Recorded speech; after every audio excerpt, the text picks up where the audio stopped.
The tantras and the agamas and the nigamas, right? They are conversations between Shiva and Shakti. Sometimes Shiva is the teacher, sometimes Shakti is the teacher. And they're asking each other questions. When you're talking about a conversation between Shiva and Shakti, the one who is the student takes the form of this coiled up self and asks the question of the uncoiled one. And the uncoiled one gives the answer so that this coiled one can expand. Hi, Kavitha. Welcome to the podcast. Thank you. Thank you so much for having me, Deepak. How are you doing? I'm well, doing great. Thank you. Perfect. So, just as we start, Kavitha, a quick introduction to your own background and to your own journey to this point. Well, I'm a cardiologist, and I'm also the founder of Svantantra Institute, and I'm an author of 4 books. I teach a little bit of Tantra, Yoga, Vedanta, and Ayurvedic. Basically, helping people on the spiritual journey and helping myself in that process.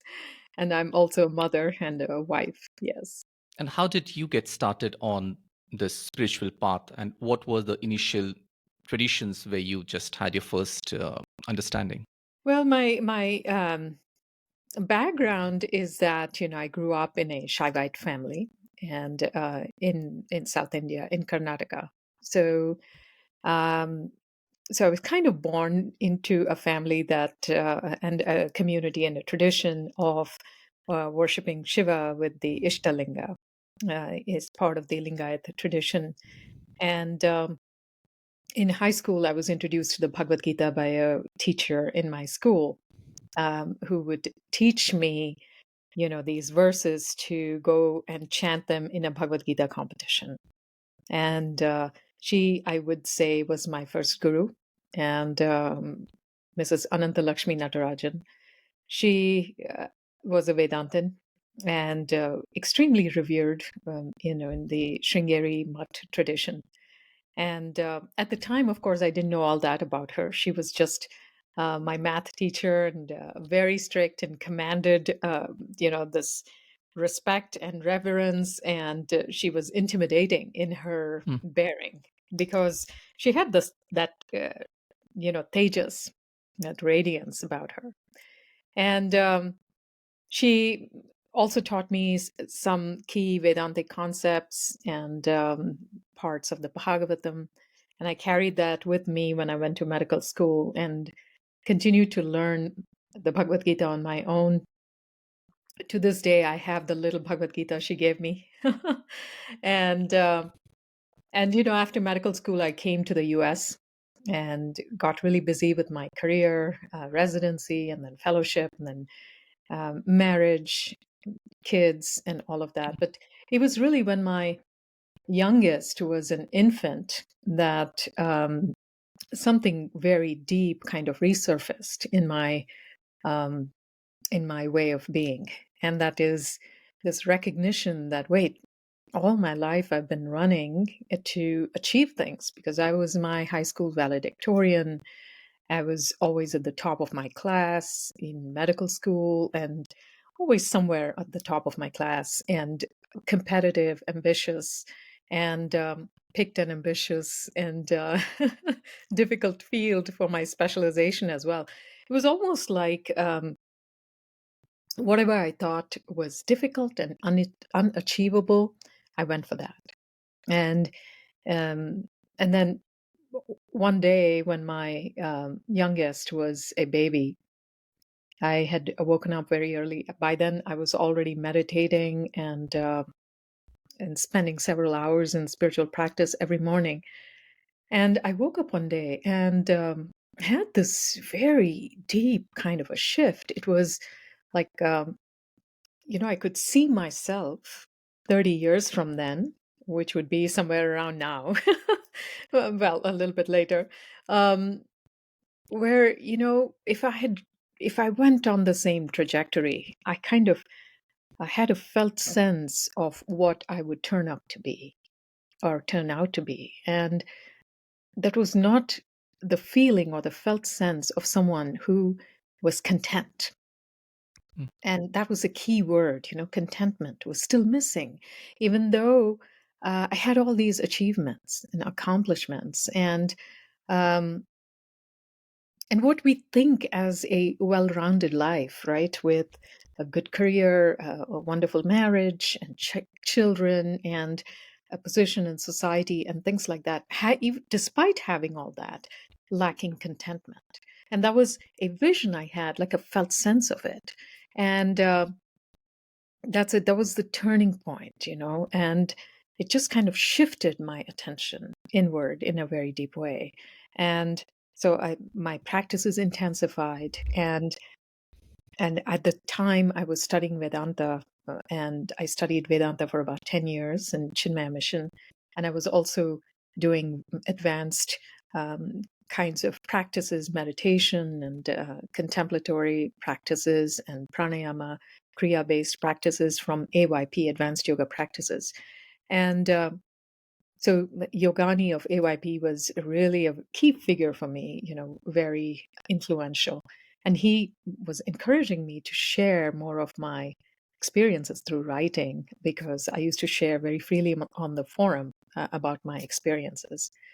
And once, in that deep meditative experience, I had this voice or calling saying, take up Sri Vidya. And I didn't know what it was. And I had to research it. And Mm. the voice that I heard was Babaji, Mahavatar Babaji. I have a very deep connection with him.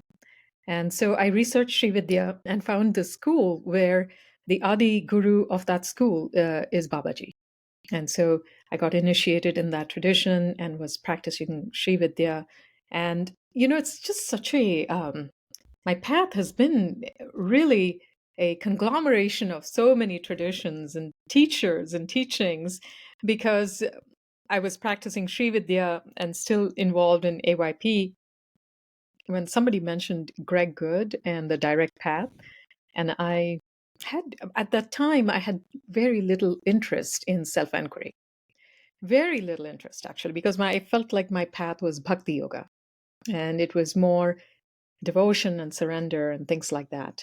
And prior to that, whenever anyone had mentioned self inquiry, it was just too dry for me, you know? And so Vedanta was dry in that aspect, even though it was Mm. so rich in all of these concepts and things. It felt dry to me because I was more into this sweetness, especially as a devotee of the Bhagavad Gita, it's devotion to Krishna. And but something called to me about that book that somebody was recommending, Standing as Awareness by Greg Good. And I just opened it and purchased it, opened it, and started reading. I remember I was sitting on the floor in my living room, and my kids were playing my kids were very little at the time, and they were playing in another part of the house with their dad. And I was just sitting there waiting for them to come to this room. And I was just reading, and there was this profound shift in my stance, just in the second or third page of that book. And it has never been the same, I would say, since then. A part of me has permanently changed from that day on. And then I reached out to Greg, and we became friends. And he's always been I consider him as a teacher, a guide, a mentor, friend, and studied with him in the direct path for several years. And I was also moderating his forum. And through that forum, actually, um, in a very mysterious way, I met my guru of Sri Vidya, who is my guru now. That's it. And he invited me. He's the Pithadipati of the Rajarajeshwari Pitham here in Rush, New York, and Haranaya, Sri Chaitanyanandanatha Saraswati. And he invited me to come to Navratri that year. And so I went, and I was formally initiated by him. And that's it. And yeah, so my life that had taken so many twists and turns, through so many traditions and things, just ended up here in Sri Vidya. Um, and I'm so deeply grateful for everything that has come my way. It has kind of really brought me here, I think, in this way, as it does for everybody. Fascinating. So, with all of these experiences, Kavitha, let's take it from the top. How would you define Tantra?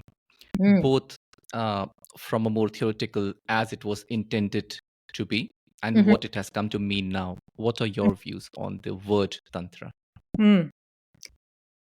See, so let's look at the word tantra itself, right? Which is um, so it comes from two roots, which is um, tanoti, trayoti, and tanoti means to expand, and trayoti is instrument. So tantra is the instrument for expansion, and it in this context it refers to the expansion of the nature of reality through the particulars of the path, which include the view or the philosophy, a particular code of conduct, ritual, mantra, yantra.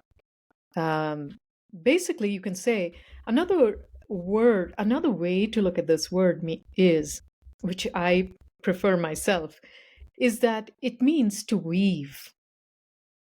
Mm. And so to weave, and some people have an issue with that, that definition. Like, what does it even mean to weave? Well, if you think of reality as this fabric, the fabric of creation, then here we are just a thread in that fabric. And Tantra is this way of weaving our way through the entirety of this fabric of creation. So it's all of these things, the philosophy, the code of conduct, the ritual, the yantra, the mantra, all of that. What it serves to do, all of these procedures of Tantra, what they serve to do is to weave our way out of this limitation into the expansion that is the fabric of the universe. Does that make sense? Yeah. So, I mean, a few comments on that. One is interestingly, you mentioned it is to weave. Yes. Uh, I would probably have thought it would be the opposite of that, to unravel. Unravel. Uh, Yes. Yeah, you can say, you unravel, you can say that what we think of ourselves to be, right, is like you can think of it as a very tight, wound up kind of a spring, right? mhm, It's like all of this unlimited reality kind of becomes wound up in a very tight coil mm, and becomes this limited thing. So unraveling means it's this, this unraveling of this tightness and this bound thing, which is then just unfolds and expands in through all of these different ways or the different aspects of Tantra. so, when you say instrument for expansion, Mm. uh, what expansion of what are we talking here? The expansion of consciousness. So, this would be inherently a non dual perspective embedded into every tantric practice. Well, you can say that inherently perhaps all tantric paths are non-dual, but that is not the case. When you look at it from an academic viewpoint, a Mhm. scholarly viewpoint, there are some paths of tantra which are dualistic, and there are some paths which are non-dual. And um, I would say that the paths of, for instance, Sri Vidya, Kashmir Shaivism, and others, they are inherently non-dual in Mhm. their view and their understanding. But that doesn't mean that there are no tantric paths which are dualistic. There are, and perhaps less known. Maybe we can go a little bit further into the distinction between Shaktism and Shaivism. But Mhm. prior to that, uh, I mean, the more deeper we go into tantric texts, or at least Kashmir Shaivism similar, you Yeah, do see this unraveling or weaving part, which you mentioned, or expansion part.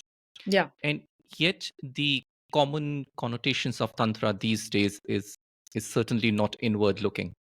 Mm, yeah, It's more of achieving material desires, and they may be, in fact, for the majority part, they are more baser desires, which somebody intends to achieve by doing tantric practices, or at least that is what the media or the more famous texts have come to be. yeah. How? This is not a modern thing. Mhm. Even the ancient texts, there are plenty of ancient texts that have prescriptions for these desires, right? So this is not specifically a modern kind of a thing. How did the bias come to be towards this side? Because on a street, if you would ask somebody what tantra is, Mm, more likely than not, the bias would be towards the side of material desires and achieving something. mm.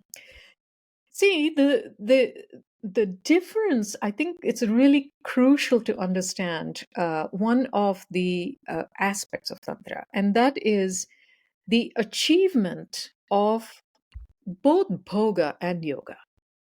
Mm, That is, you see, a lot of the text will tell you that is the specialty or the crux or the sweetness or the beauty of Tantra is that it gives you both bhoga and yoga. And the reason for this, from a very practical yogic perspective, is see this tight wound up thing that we were talking about earlier, right? What is that? So what that is you can say very, very, very deep conditioning that comes from lifetimes and lifetimes of accumulation of particular patterns that make us feel separate from the whole. They mm, make us feel like we are um, specifically flawed or specifically special or mm, however we want to consider ourselves to be separate. It happens in all those different ways, and it's a very um, very deeply embedded pattern that encompasses mental, emotional, psychological, energetic, and even genetic patterns, because karma is essentially genetics. mm, It just goes that deep. And so the unraveling has to be from all those levels. However, you can't unravel until certain very deep desires are fulfilled. Okay. And for that, we have to understand some of the tenets of Tantra. Why does this happen in the first place? Like, what is the purpose of this? Right? When we understand that, we'll see that certain desires have to be fulfilled. And there are, across the board, there are only three types of desires or longing. There is the desire for being alive, right? It's called praneshana.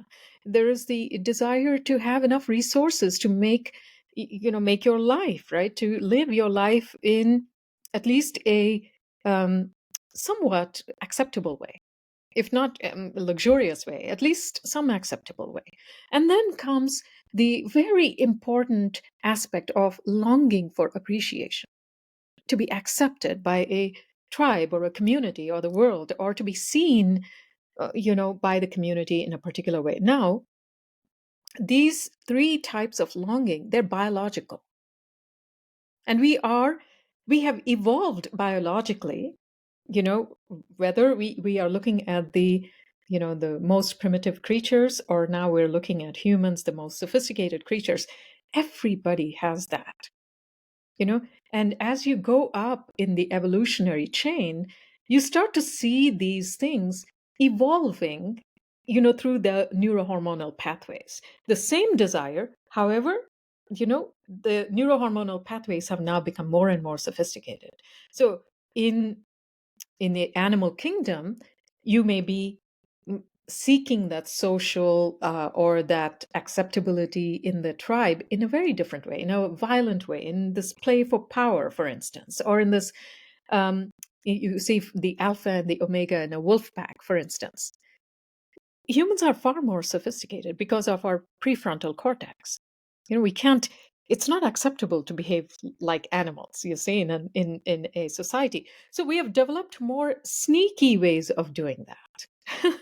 So, and it's a very sweet evolutionary way that we innocently seek those kinds of things, not because we are especially flawed, it's because that's how we are built. And to overcome all of that, you need to fulfill certain desires, and that is called bhoga. And only when you have fulfilled those can you transcend them, which is yoga. Does that make Mm. sense? It does, and I would love to come back to this bhoga and yoga question as well as uh, when we lay out the distinction between other darshanas and tantra. But Yeah. just before that, a few definitions. So, what are the major branches of tantra? And if we can just lay out the distinction between Shaktism and Shaivism, one attached question embedded into this, just for the listeners, is who is tantra for? Right? I Mm. mean, who should be a practitioner? Is it for everyone, or is there some qualifications or particular life stage necessary for this? Yeah, good questions. So, with regard to Tantra, it just the roots of Tantra go back very, very deep, right? Now, one thing I will say is some scholars will vehemently insist that the tantric path is completely separate from the Vedic path. And that is not the case. Okay, Tantra as a word is mentioned even in the Vedas because Tantra is a method, it's a methodology, right? So you can say that the tantric principles and the tenets and the stream of tantra is not different, or it's not removed from the Vedas. It's very important to understand this. And anyone who says that, right, is not really well versed, I would say, in the Vedic kind of pantheon, because the Vedas have, Veda means eternal knowledge. Okay, Vedas are, the compilation of that eternal knowledge into four specific ways of compilation of those, the eternal truths. However, Ved means it is vid, knowledge. And that Mhm. knowledge is applicable at any time, at any place, in any yuga. There is nothing that lies outside of the Veda. Okay, so because that is eternal knowledge. So all all knowledge across time and space is encapsulated in that. Now, how can the tantras then be different from that? Not possible, right? Mhm. So the tantras then they came to be because of certain kinds of ways in which the Veda were being propagated as belonging only to a particular class of people, and nobody else was supposed to understand Sanskrit, or understand how to you know be part of the Vedic culture. And so the rebellion that came, that became this whole tantric path, and the right-handed path and the left-handed path and all of that, that was really it was a practice kind of a thing. It's not a theory kind of a thing. You see, well, that's very important to understand that. It's in So fact, I've had discussions in which it's been called an upaya shastra. exactly, exactly, you can say that.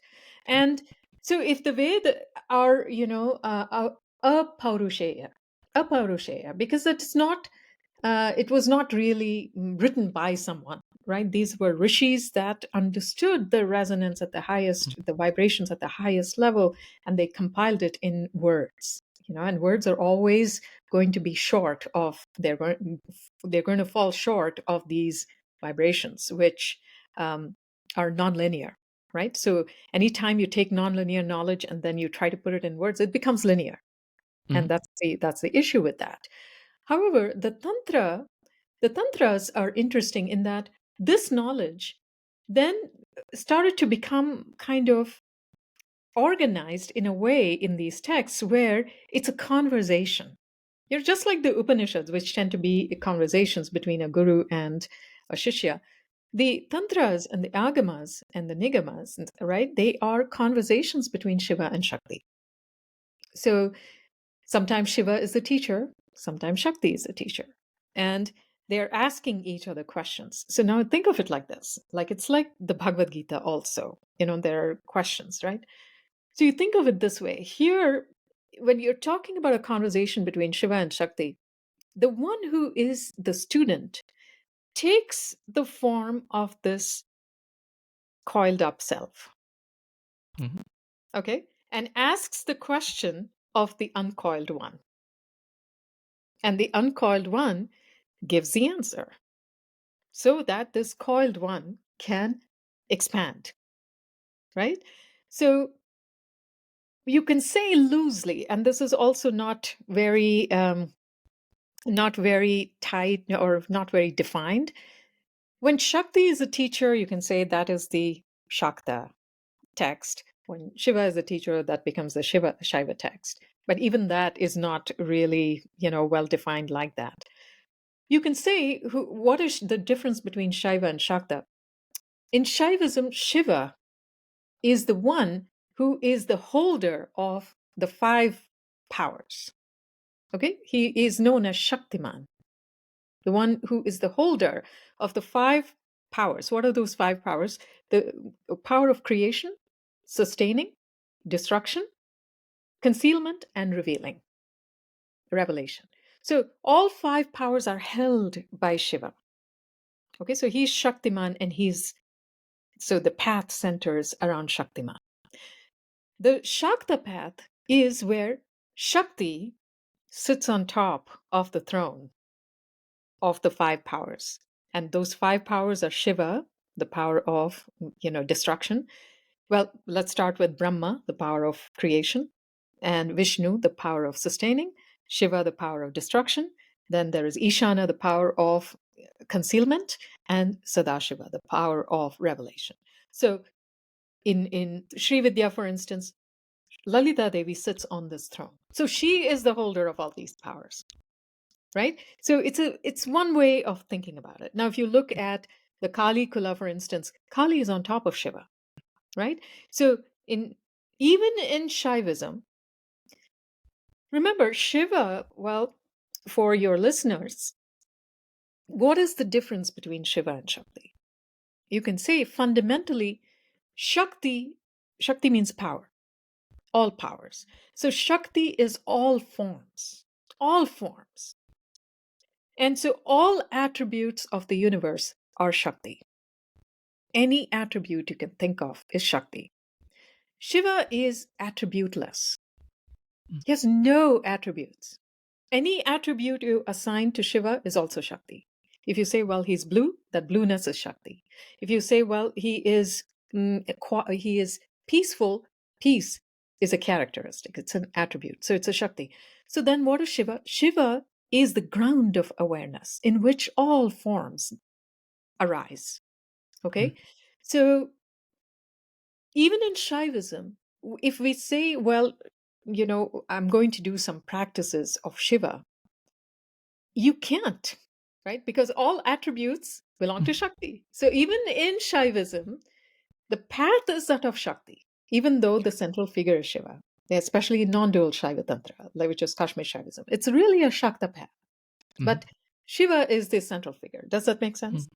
Mhm. Absolutely, and I mean that's why in the Kashmir Shaivism you call Shakti Shaivamukhi, and but that is the road. And in fact, the exact visual description which you gave so nicely is a passage from Saundarya Lahiri as to Yes. how Shakti is sitting and what are the who are there. Yeah, So. Uh, exactly. and I mean, to my limited knowledge, Kavita, I mean, to me, they have always seemed very integrated.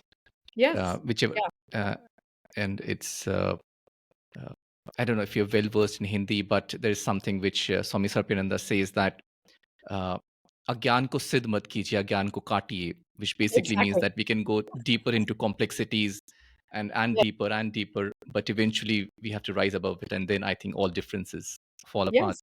Yes. That's what the Isha Upanishad says. Mm, If you serve, Vidya, you go greater into darkness, right? Mm. So it's a very contradictory kind of a statement in the Ishopanishad. So it's basically saying the same thing. It's you think you're serving Vidya, but then you are going greater into darkness. And the only other distinction which I have found, and perhaps you can give your thoughts on this, is that the Shakta texts, they do seem to be more, how to say, energetic, just like Mhm. you mentioned. Yeah. It's a way to be more forward and maybe more red, if Mhm. that is the color of energy.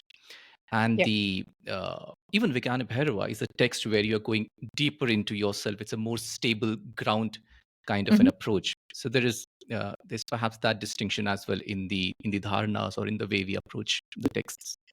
Yeah, so I mean, you can think of the Shakta texts, right? And broadly, you can classify them as the Kalikula, the Shrikula. So if it is red, it's Shrikula. If it is black, Mm, it's Kalikula. And see, Shakti means power, and mm, and power can be attained in many ways. It can be the power of realization, or it can be the power of wanting to control other people. I mean, there mm, are many, many such powers. They are not necessarily about self-realization or about transcendence or yoga. It's about mm. bhoga in those particular ways. And so a lot of texts are like that. Now, with regard to the Vijnana Bhairava Tantra, the 112 dharanas of the Vijnana Bhairava Tantra, they all have to do with Shakti. It's Mm, either Kriya Shakti or Jnana Shakti or Ichha Shakti, depending on which upaya that we are going with. Whether if it is Shambha upaya, we are doing this practice at the level of Ichha Shakti.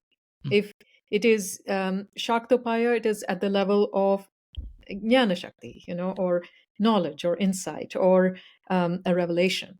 And then if you are doing a practice at the level of um, Arnavopaya, then it is at the level of Kriya Shakti. There too, Shakti is the doorway to, Mm. transcendence, to awareness, to beauty and chamatkara, you can say.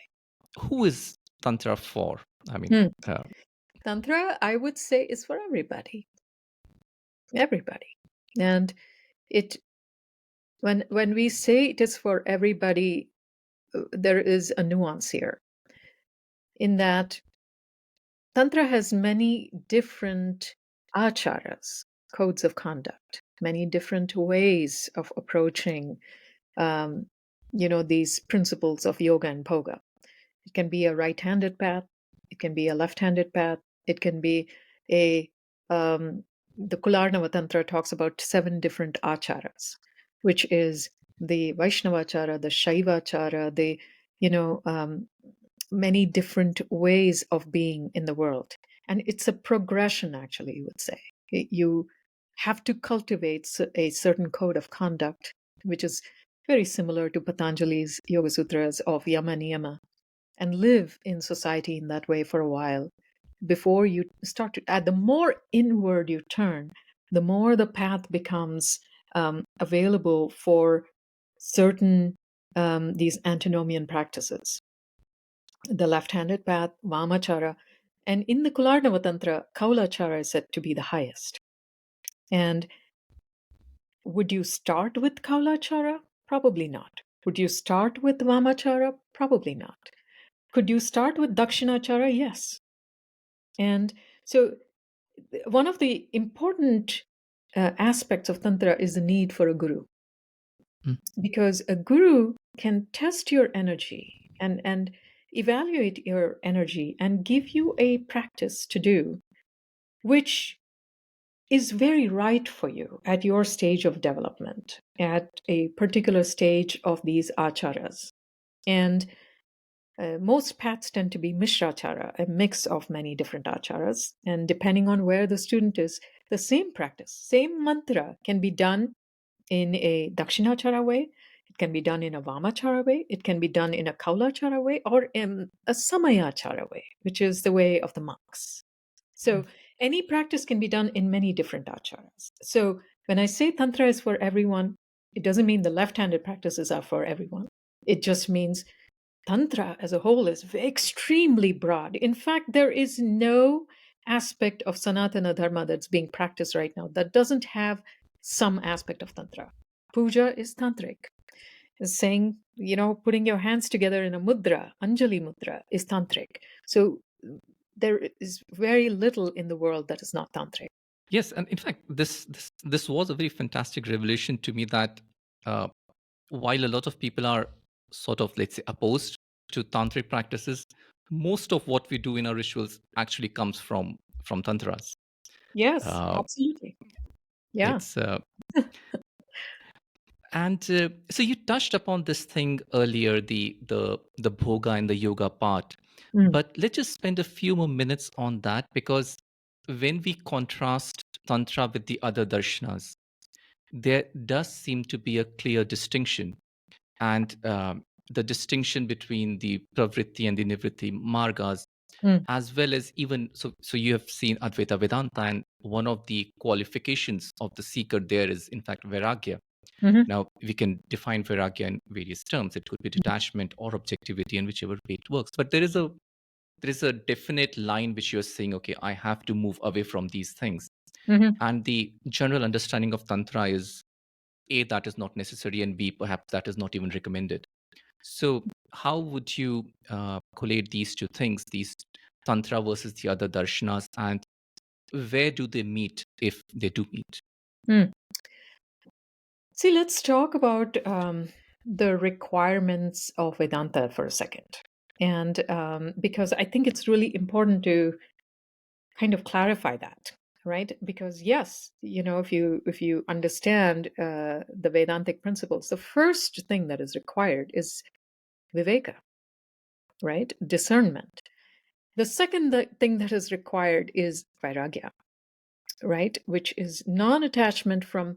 So first you need to understand what is real, what is unreal, and then you have to be able to detach from the unreal. And to be able to detach from the unreal, there is a third principle of the six, virtues, right? Shama, Dhamma, Uparati, Mm. and so on, which is a sense control, a mind control. It is tolerance, it is forbearance, and so all of these six qualities need to be cultivated. And then there is the fourth one, mumukshutvam, which is a burning desire for truth, right? Now, let's just, set aside Tantra for a second and talk about these things. These are not things that come in a day, obviously, Mm. right? You can't tell somebody who is, you know, who is really longing for a sense experience and tell them, listen, that is unreal. Don't want that. In fact, you should develop a mumukshutva, for the divine. And therefore you can detach from that. That's not going to happen. The first order of business is to cultivate those six qualities. And part of those six qualities, in sense control, for instance, in the understanding, even in sense control, right? You have to apply viveka and vairagya. So it's not like, okay, I'm going to first do the sense control and then go to Mm. viveka and vairagya. It's not like that. Even in mind control, you have to first understand, oh, why does my mind want this? Why do my senses keep going there, right? And if they are going there and you really understand, well, I have tried this. Now take an example, for instance, of the Catholic Church. You take people who have no um, technique or a methodology to control their sexual energy, for instance, and you tell them you have to want God more than this. What happens? Energy doesn't care what you think you should want. It's going to do its thing, right? And then you start to see all these behaviors, not because they don't want to do that, it's because they can't. And so when you force yourself into doing something that is not possible because that desire needs to be fulfilled to a certain extent, you run only into trouble, because then that leads to a lot of spiritual bypassing. It leads to a lot of energetic shifts and all these, the behavioral, psychological, emotional problems, and it leads to a great dissatisfaction, which takes you nowhere near the promised Satchit Ananda. And nor will you ever develop mumukshutvam like that, right? Because in my personal experience, this burning desire for God is something that evolves over time when you see that this part of my life is unfulfilled. I need to fulfill this, and you fulfill that, your mumukshutvam goes up by several notches, and then your ability to surrender to that divine goes up, and when you surrender, viveka vairagya happen naturally, right? So it's super crucial to understand, even in Vedanta, that a critical mass of your desires do need to be fulfilled, because that's why you have taken this birth. You have taken this birth because prarabdha karma is all about that, right? You take a part of your karma, your sanchita karma, and you come into this life to fulfill those desires. And if you don't do that, there is no transcendence there. And just because there are people who have done that and have arrived there, we tend to compare ourselves with monks or whoever and say, well, if he can do it, I can do it. Well, his path is different. That's not your path. And so in Tantra, that principle is really well polished and well honed.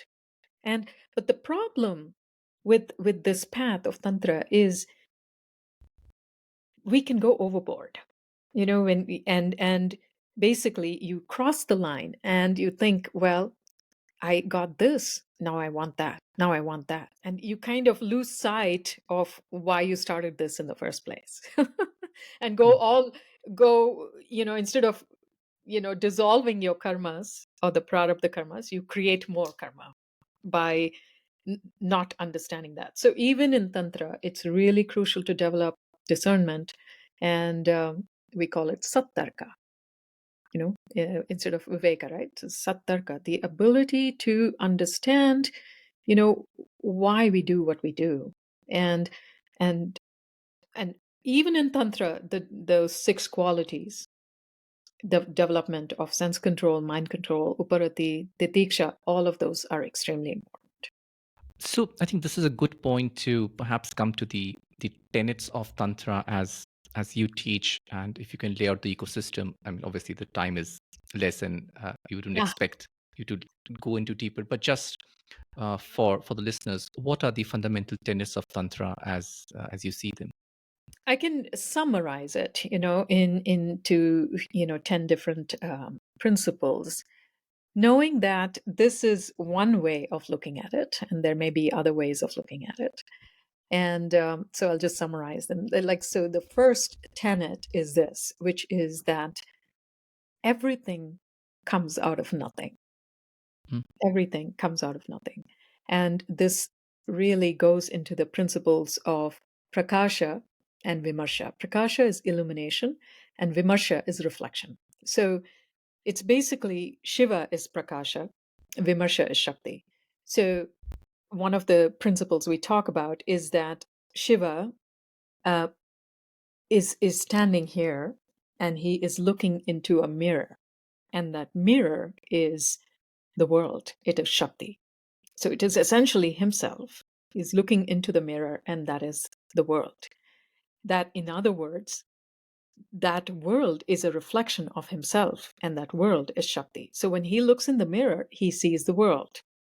And so, this goes into another principle, which is important in Tantra, and that is that of absolute freedom. It's called Svantantra Shakti. Svantantra Shakti means this divine, Shiva Shakti together, is endowed with absolute freedom to do whatever. So, unlike our human beliefs and our human conditioning, where we are compelled to do certain things, Shakti operates without any such limitations. There is no burdening by past conditioning. So, why does one of the questions that comes up often is, why does the divine do this? Why does the divine create this limited world? And that is because of Svantantra Shakti. The simple answer is because the divine can. Hmm. And the divine is not restricted to be any one which way. The divine can become this most beautiful and the most depraved. It can become the most unlimited. It is already the most unlimited, but it can also become the most limited because that is the demonstration of Svatantriya Shakti. So that is the first principle. The second principle is that of a very subtle thing, which is sound becomes word. So sound is vibration. Everything is a vibration. And at that unmanifested level, that is known as para. And in other levels of manifestations, para goes to pashanti, to madhyama, to vaikhari, and it is the condensation of nothing to everything, is basically sound becoming word. Sound is nonlinear, unconditioned. Word is linear. So progressively, nonlinearity becomes linear into all the forms of the world. The third principle is that of avasthas, or the states of consciousness. There are the manifestation of nothing into everything occurs in three different states of consciousness, or avasthas, which is Jagrit, Swapna, and Sushupti. Jagrit is this waking state. Swapna is the dream state, which is a misnomer actually, because even when we are awake, we are dreaming. And then there is the deep sleep or the Sushupti. And all of this is happening upon the canvas of Turiya. And so Turiya is the foundation from which upon which these three states of consciousness unfold in a cyclical way. And that brings us to the fourth principle, which is the cyclical nature of creation. So creation unfolds in this perpetual cycle of coming into existence, being sustained for a while, and dissolving. And so it keeps going in these three states of consciousness. And this is a big topic, so I'll just summarize it and say that time is cyclical, it's not linear. So there are recurring patterns and themes in this cosmic play.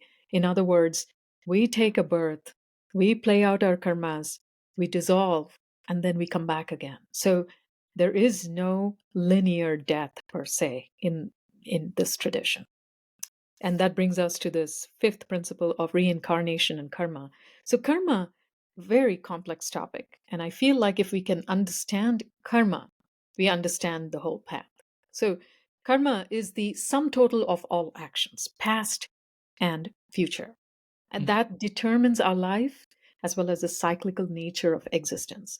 So karma is basically the residue that we carry in our cycles. So any action produces a thought, an emotion, a feeling complex.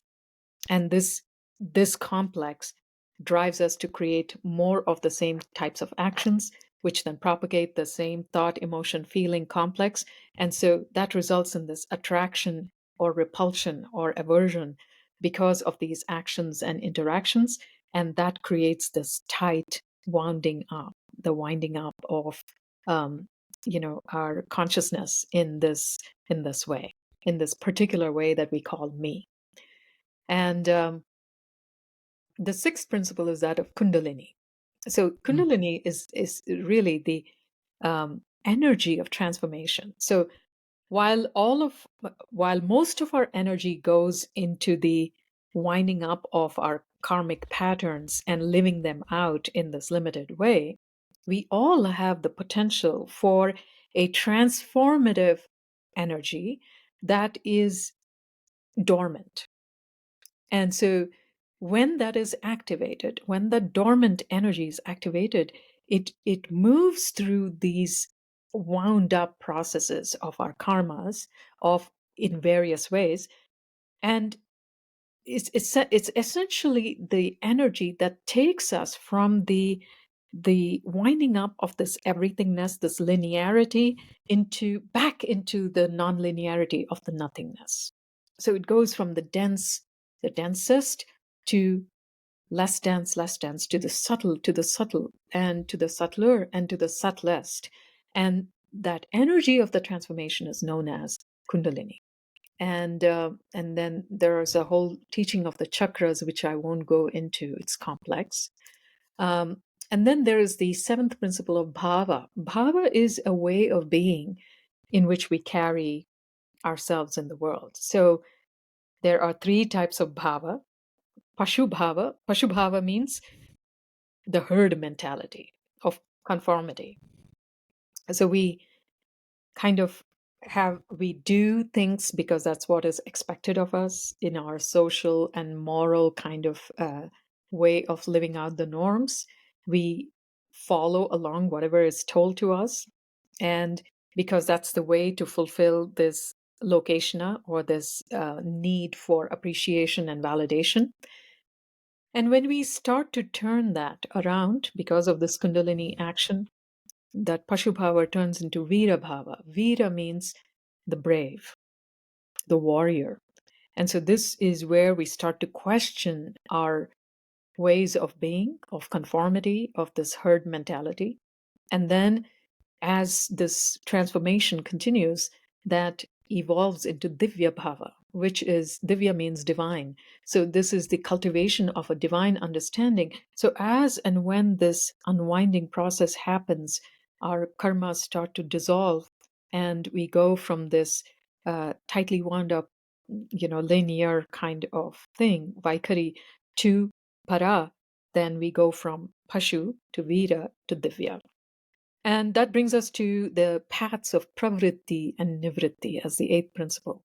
So, in general, there are two ways of navigating this pathway of transformation. There's Pravritti and Nivritti. So, Pravritti means you're here, and you are here as this being, and there is the material world, and your path is through the navigation of the material world. And this is where Tantra becomes very alluring, because you're thinking, well, here is the tantric path, particularly the left-handed path, which says enjoy the sense objects. And so enjoy the pleasures of food, drink, sex, and so on. And you think, well, I'm going to navigate this world, and you'll think that you are on this path of pravritti, but actually without enough discernment, that simply takes you into more creating more karma and becoming more wound up. And so the path of pravritti is something that we start to navigate when we have cultivated enough awareness, enough discernment, and enough vairagya. If you don't do that, then it's not really a path of pravritti, it's a path of, you can say, licentiousness. Mm. The path of nivritti is a path of renunciation. So it is by controlling the gateways of the sense organs, you're controlling your mind, you are developing this discernment, and you are kind of moving away from the sense objects. So the trick in tantra, right, is to go towards pravritti. You feel like you're going towards pravritti, but you are trying to achieve nivritti in that pravritti. So you're trying to achieve renunciation by being engaged with the objects of the world. So it's a difficult path. So it's a direct path, but it's a difficult path. It's a challenging path, because at all times, without enough discernment, without enough awareness, the path of pravritti will lead to more attachment to the objects of senses, attachment to the objects of the world. More, it leads to hedonism, I would say.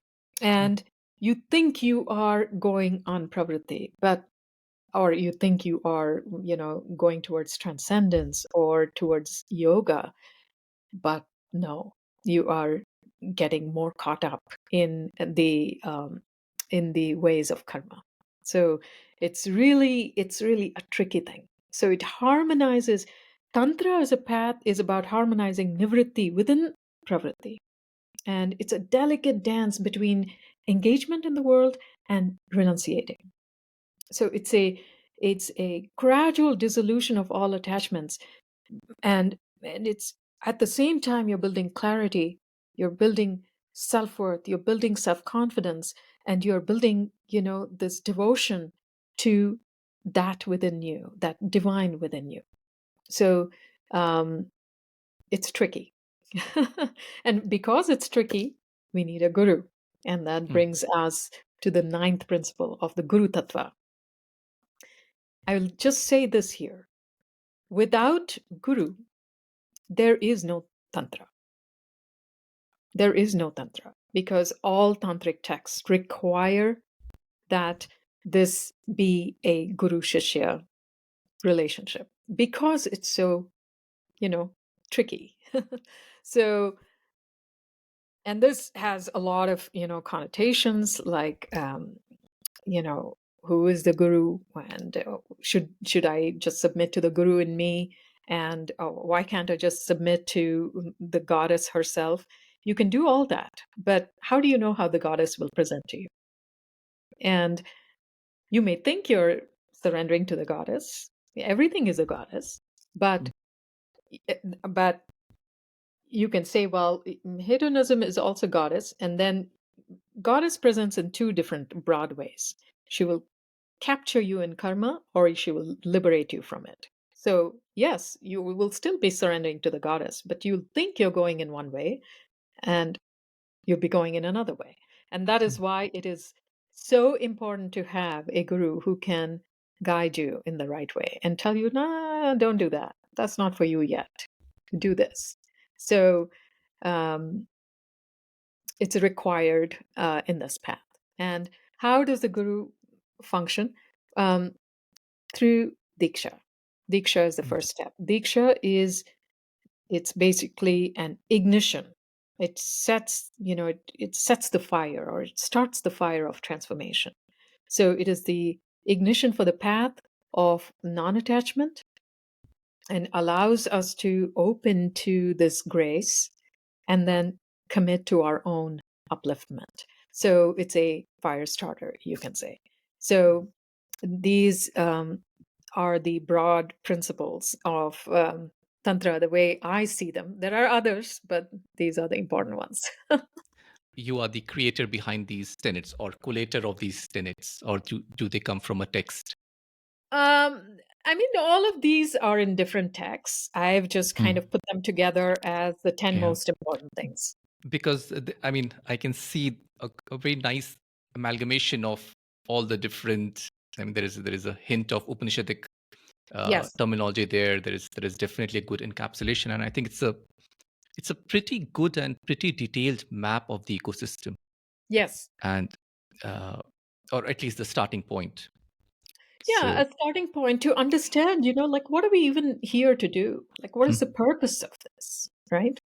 I mean, I had this question on the guru part, and maybe we can address it now before Yeah. there's a few more questions. Yeah. Now, the guru thing is a very tricky thing in Yeah. across Indian traditions, right? So, Yeah. Yeah. uh, and I think the trickiest part here is that on one hand, you need absolute surrender to the guru, Hmm. Hmm. and obviously, by definition, if I'm a student, I'm not qualified to judge you as a guru. Hmm. By definition, I'm not at that stage. Yes. So this leaves an enormous scope of taking advantage or somebody just positioning themselves to doing something. Yeah. And then we come to the part which you just mentioned, that without guru there is no tantra. Hmm. So we are left somewhere in between, uh, right? And again, I've had these. So this is a very common theme in all Indian traditions. Yeah. And somewhere some said yes, it's a gamble. So Yes. you have to take a gamble. There is no other way. But Yeah. what would be your own thoughts to this thing? Because I mean, you said tantra is challenging, and absolutely Yeah. finding the middle path between, or going deeper into the world while retaining that mindset of nivritti is a challenging part. But Hmm. prior to that comes finding the guru. Hmm. How should or how would one go about that? Yeah, it's such a difficult thing, and it's a nuanced answer. So I'll give you that. Mm, First, yes, it's a gamble. Secondly, secondly, here is the most important thing to understand. A few important things. One, there are no mistakes. Mm. There are no mistakes. In other words, at every stage in your life, whether you are on a spiritual path or not, you are always given the thing that you need. Okay? There is no mistake. Life does not make mistakes. God does not make mistakes. And at every stage in your life, you will be given exactly what you need. And when you start embarking on a spiritual journey, you will be given the right teachers according to what you need at any given point. Mm. Okay? It is important to have discernment. But when that discernment starts to become um, a troublesome suspicion, then we cannot make progress. If you have this mindset that, wait, I don't know, should I do this? Should I not do this? I mean, and then you remain in a tamasic state of inertia. But and I have studied with many teachers, and I will tell you that many of them have taken advantage of me. It's not that I have not been taken advantage of. It's not that I have only met the most, um, generous people on my path. No, I've had I've had teachers who wanted me for my influence, and wanted my students, or wanted um, my resources or whatever, and yet they were the right teacher for me. Mm. And yet they were the right teacher. And because at that stage of my development, I needed that. I also needed the heartbreak and the betrayal and the humiliation of going through that. Because if those things had not happened, right, the very dense vrittis of pride, the very dense vrittis of self-defense, or of taking myself to be something, would not be broken. And here's the most important thing. I was saying when we were talking about karma, if we only understand karma, right, as the only principle, that's enough. You don't need to understand any other principles. Karma is that important. Now, in this interaction between a guru and a student, remember, each is here because of their own karma. The student is here because of their karma. The teacher is here because of their karma. Now, if I, as a student, come to a teacher, without evaluating are they, good, bad, or otherwise, and I'm here opening, and then, they do whatever they do to me, they take advantage of me, they humiliate me, they loot me, whatever they do, I still come out on top because I'm going to live out my karma, you see. So, in other words, their karma will be something they're answerable to. Mm. But if I'm open and I open through that interaction, right, that's all that is required. Then that interaction has done its job, and I will be led to the next beautiful thing. According to my level of openness, I will be led to experiences in my life. You see, if I, as a teacher, take advantage of someone, I'm answerable to my karma. But if that student was, open and surrendered, they'll progress much faster than me. That's how this works. It's an individual path. The most important thing to remember here is that whether you're on the tantric path, Vedantic path, the yogic path, Christian path, every path is individual. You walk alone. You walk alone. The grace of the guru helps you walk alone. The grace of the Sadguru makes you walk alone and gives you the strength to walk alone. Along the way, you'll have many things that'll come your way. And how you deal with it and how you keep evolving is the grace of the guru. And it's the grace of life in general. Even if you don't have a guru, life will take care of you. You have to believe that. You have to trust that. There are no mistakes. Everything in this world is a gift of grace, because if what I require on my path is disease, that's what will be given to me, because that's my unique pathway to opening. If what I require is humiliation, that's what will be given to me, because that's my path to opening. If what I require is betrayal, that's exactly what will be given to me. And trust me, I've had a share of all of them. Mm. And there are no mistakes. There are no mistakes, right? So it is a gamble, but whether you win that, whether you win that game in, of gambling, really is on whether you are open to being broken. And you have to break, right? I mean, the heart has to break. Otherwise, how will grace make its way there? If Mm. you become really congealed and suspicious and I don't know if I trust this person, your heart will never open. So, and I will say that despite all these experiences I've had with people who have done that, and I've been through really dark times because of that, and yet I refuse to be jaded. I refuse to make, assumptions about people. I will still follow my intuition of trusting. Mm. You know, um, I will not. I won't become jaded and allow people change to change me on that level.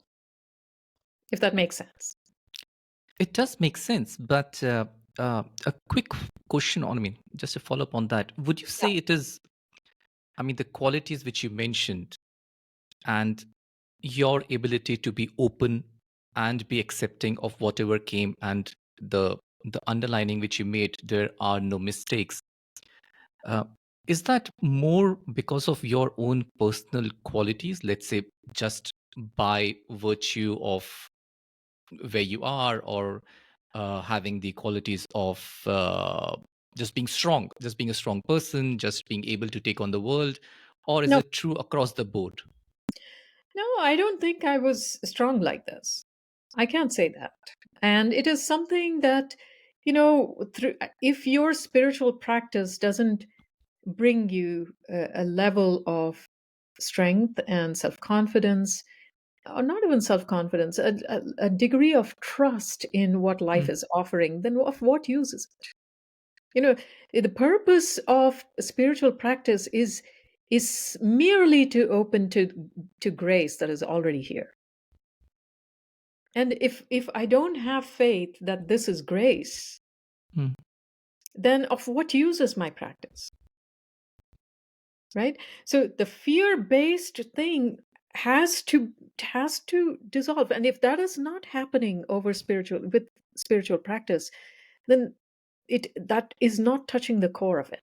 And that's why I developed the renegade method, because I've seen this so much.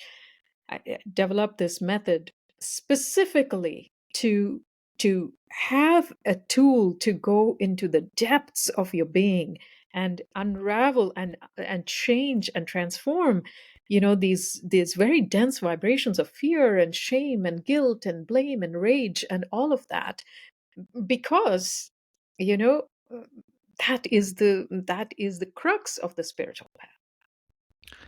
And I mean, since we have touching into the psychological aspects of Yeah. the human body, uh, would you I mean, spend a couple of minutes on how Tantra relates to the physiology of the human body? Yeah. And I don't know if you would want to also relate Kundalini and chakras there, or if Yeah. that is too broad a scope, but over to you. Yeah. It is it's extremely broad in scope. In fact, this year. Every year I do an immersion, and this year the immersion I'm going to be doing is specifically on this, on the chakras, and because there's so much misunderstanding about the chakras. Some people kind of relating it purely to physiology, some people to mysticism, and there is a way of working with them in a very practical way. So if you think about it, the kinds of deep emotional and psychological things that are created in our being, now whether you look at it as the panchakoshas, the five sheaths, or you think of it as the chakras, it's basically the same kind of concept. Is that these impressions or these vasanas, sanskaras that are created as a result of our karma, they are stored, they are processed in the brain, but the brain has no storage capability. So that brain projects or kind of moves those things into specific places in the body where they are stored and they are held. And they are held and stored through energetic, electrical, and chemical pathways of these neuronal pathways, the hormonal pathways, the neurotransmitters that are produced, all to keep these patterns in place. And they are somatic.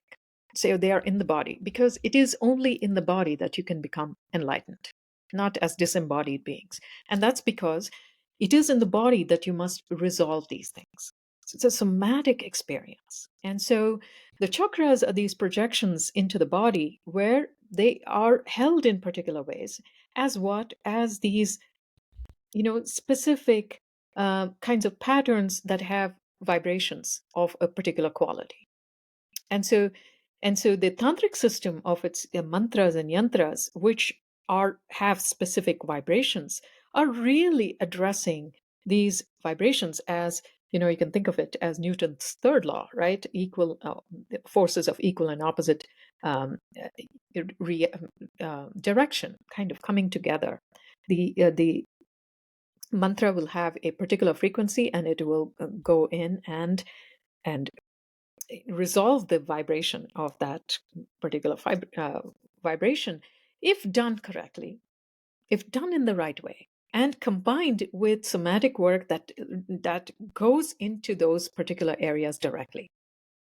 Otherwise, you can be doing japa for 10, 15 years and nothing really is changing, because your neural and your neurochemical hormonal pathways need to change, and that happens by addressing them in a very holistic way. And so there I do combine a lot of psychology and neuroscience and biology and the yogic principles in my methods of um, you know applying tantra in a particular way.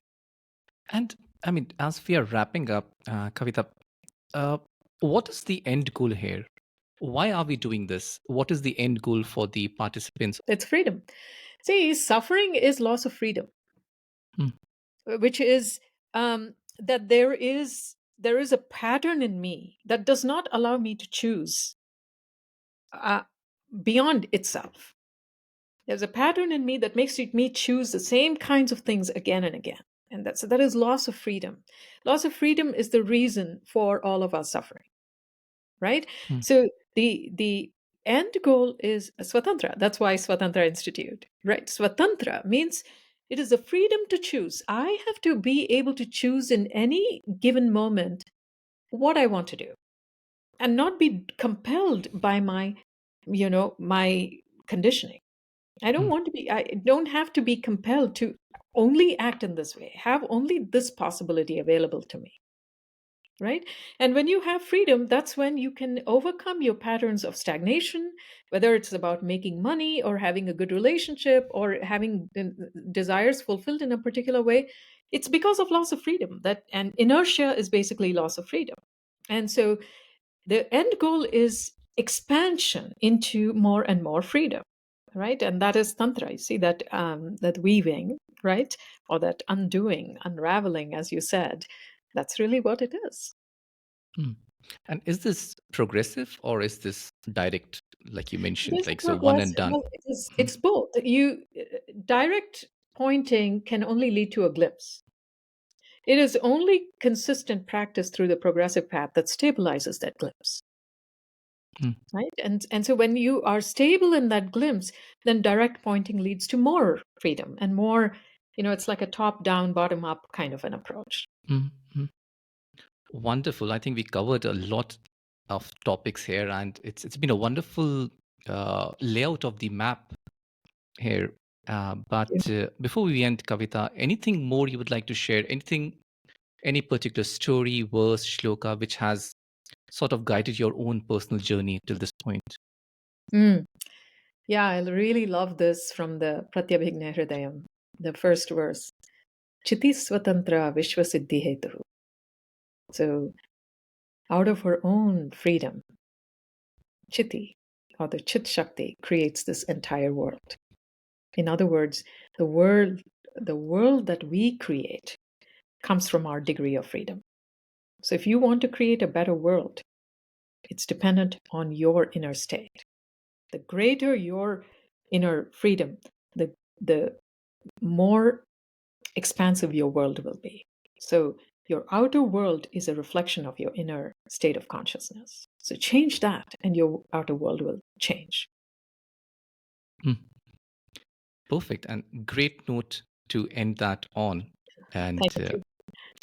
uh, wonderful, Kavita. I'll link in the description, link to your website and where people can go and know more about you. Yeah, But thank you so much for taking the time. It's been really a wonderful, wonderful session. thank you, Deepak. Bye now.